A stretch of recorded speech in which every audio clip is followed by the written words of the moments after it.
ンクの海からこんにちは、東雲はつりです。このチャンネルでは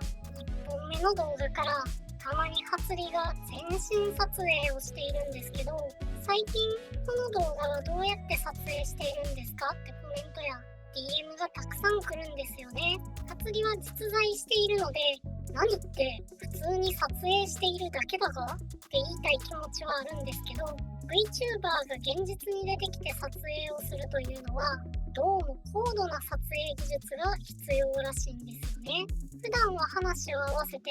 こういう技術を使ってるんですよ、はははって話を合わせてるんですけど、毎回大変なので動画にしてみることにしました。でもこのチャンネルは技術チャンネルじゃなくて DIY をするチャンネルなんでね。前半は AR 撮影技術を紹介して、後半では後編集がほぼいらないリアルタイムの撮影リグを DIY して試してみようと思います。そしてモコピを買いました。これを取り入れたね、撮影も試してみようと思います。今回は釣りのお友達の YouTuber 秋月さんに協力していただこうと思います。よろしくお願いします。はい、よろしくお願いします。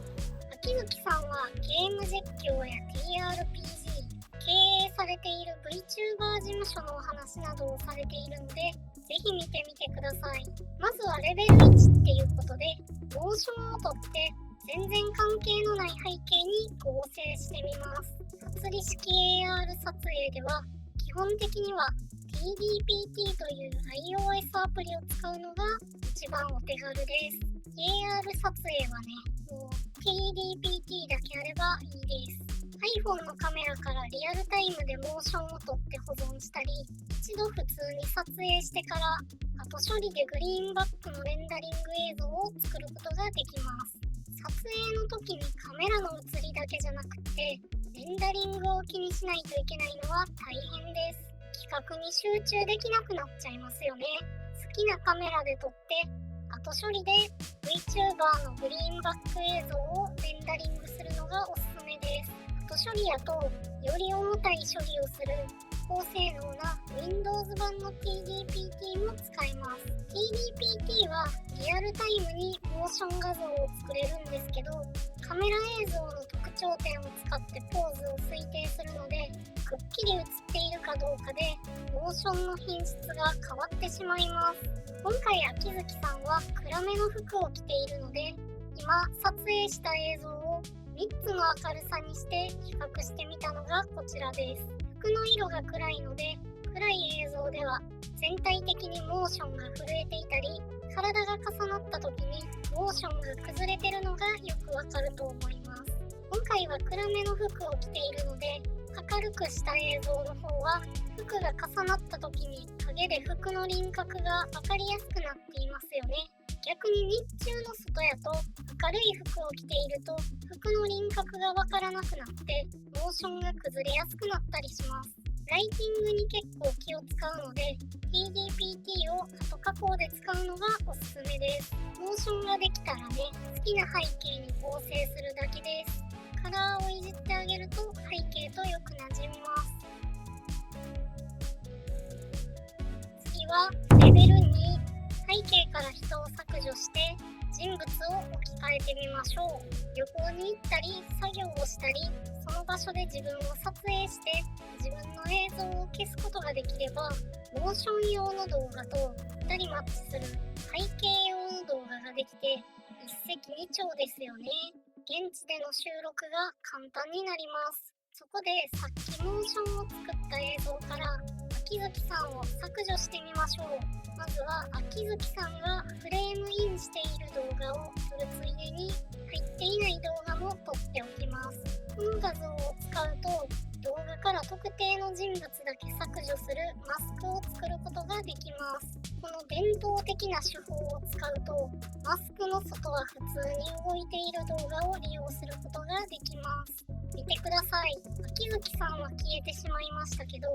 サーキュレーターが動いてますよね。成功です。この方法は定点撮影でしか使えないんですけど、一番お手軽で効果的です。でも作業動画を撮るときに作業してるものまで消えちゃうんですよね。これだと作業動画が撮れませんよね。なので今度はアフターエフェクツを使って一だけピンポイントに消してみます。これにはアフターエフェクツでオブジェクトを自動追尾してくれるロトブラシと AI で塗りつぶしてくれるコンテンツに応じた塗りつぶしを使います。ただし問題があって、コンテンツに応じた塗りつぶしはパソコンのスペックがめちゃくちゃ必要で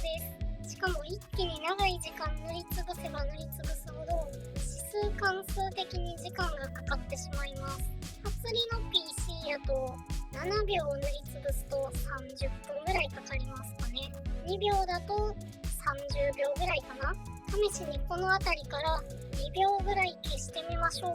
ロトブラシで選択をします。フレームごとに自動で追尾してくれるんですけど、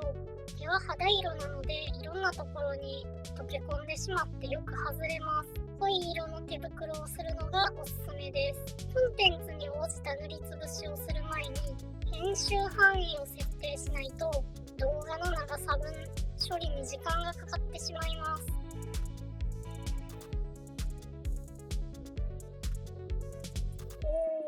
今回はうまく消えましたね。人が定位置にずっといるときって AI が背景の一部やと思い込んでうまく消えないことがあるんですけど、ア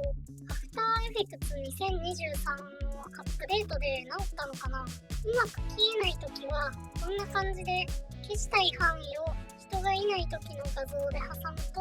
よく消えます。今試してみた感じやと普通に消した時に比べて影がしっかり消えましたね。あと作業で人を消すと1回の撮影で背景とモーション用の動画が撮れます。仕上がりはこんな感じです。次はレベル3、卓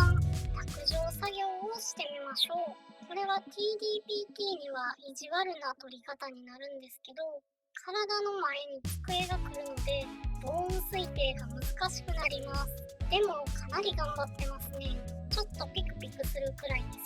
まあ重要な取れ高のところでピクピクしたら嫌ですけどね。モコピでも撮ってみます。ブレが少ないですね。でもキャリブレーションミスなのか手の位置がちょっと違いますね。でもこういう体が隠れるような作業ではやっぱりモコピが便利そうです。あとは人がたくさんいる場合とかはトラッキングの奪い合いになるのでモコピが便利そうです。品質的には結構悪くないんじゃないでしょうか。撮影技術を紹介しましたけど、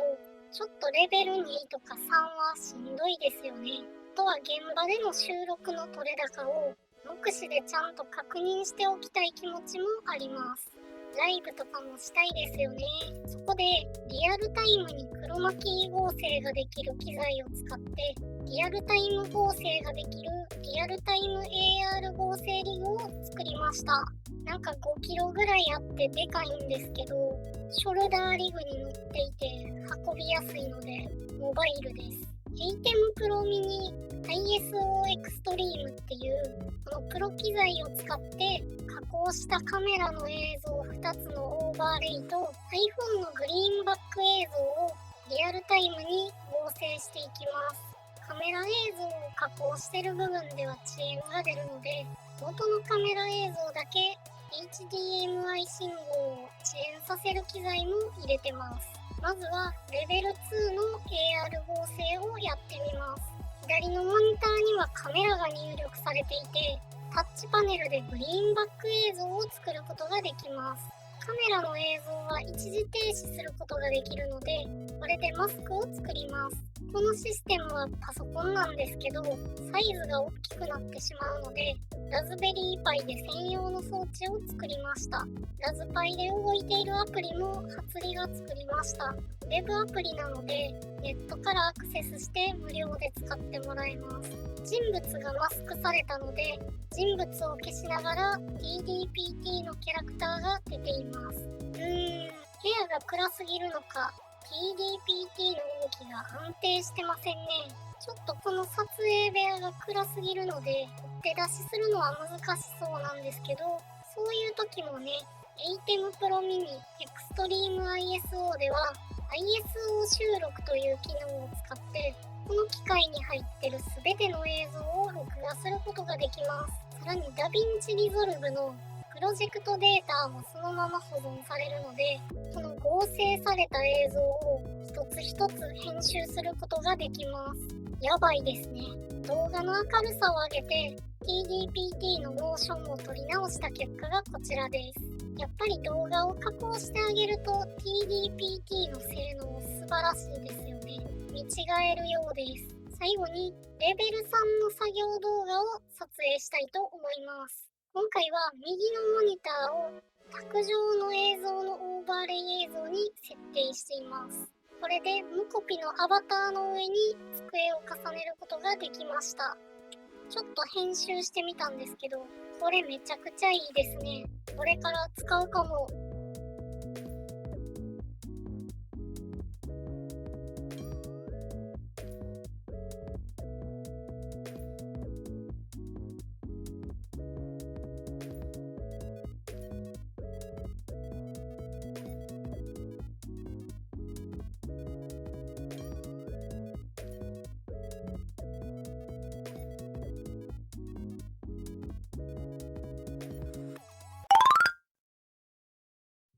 ムコピの PV が発表された時に初リみたいな映像が増えたら嬉しいって言ってくれる方とかもいたので、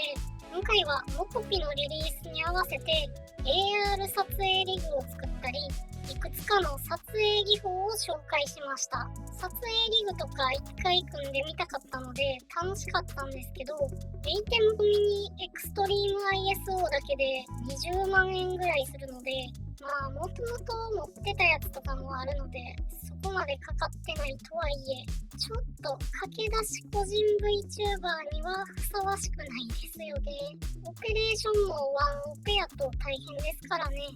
ただこれを発表したことによって今 iPhone とかが2台あってもフェイストラッキングとモーションのレンダリングが同時にできなかったりとかして、そういうところ解決してくれる人とか出てきてくれると嬉しいですよね。あとはこれを見た人がこのシステム全部を iPhone3 台ぐらいでできるもっと簡単なシステムを作ってくれたらいいなと思います。軽いしもちろんかからへんし。50万か。収益化を前借りしたと思えば、いや、どっかな。誰か買ってくれるか。情報が役に立ったよって方はアンボックスとかに投げ銭をしてもらえると嬉しいです。今回いかがだったでしょうか。面白かったよって方は高評価、チャンネル登録、Twitter でシェアしたり YouTube コメントをいただけると励みになります。それでは今回もご視聴いただきありがとうございました。バイバーイ。